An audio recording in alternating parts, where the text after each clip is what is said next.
2010 Canadian Chefs Congress, and I'm with the keynote speaker, Dr. David Boyd. Doctor, you had a lot to say in a short amount of time. I'm going to get you to try to say it in an even shorter amount of time. What struck me at the beginning was the amount of scary news that's out there.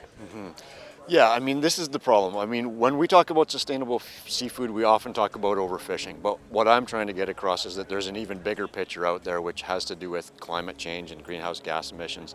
That the oceans, the very basis of seafood and oxygen on this planet, are jeopardized by our greenhouse gas emissions. But we are doing some good things. We're doing some good things in terms of fisheries management, particularly here on the West Coast, where we've got, an outstanding return of Fraser River sockeye in 2010, where we've got one of the world's best managed fisheries in the Pacific halibut fishery.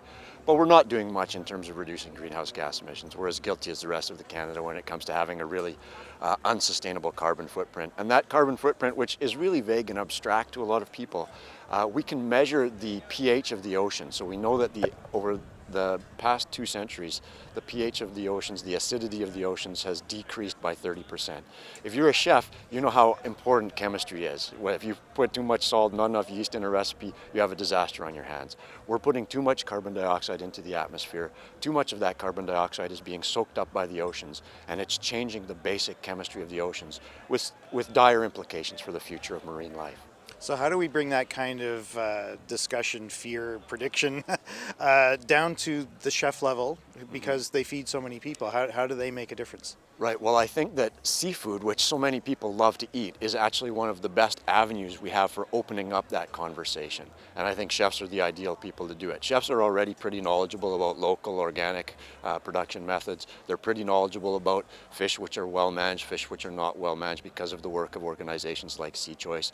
And I think the next step that chefs can take is to talk about the fact that there is a bigger picture in terms of ocean health, and that people who love eating shellfish, people who love eating salmon, salmon are a very temperature sensitive species. So if we continue to warm the planet, warm the waters, then salmon are going to be in deeper trouble.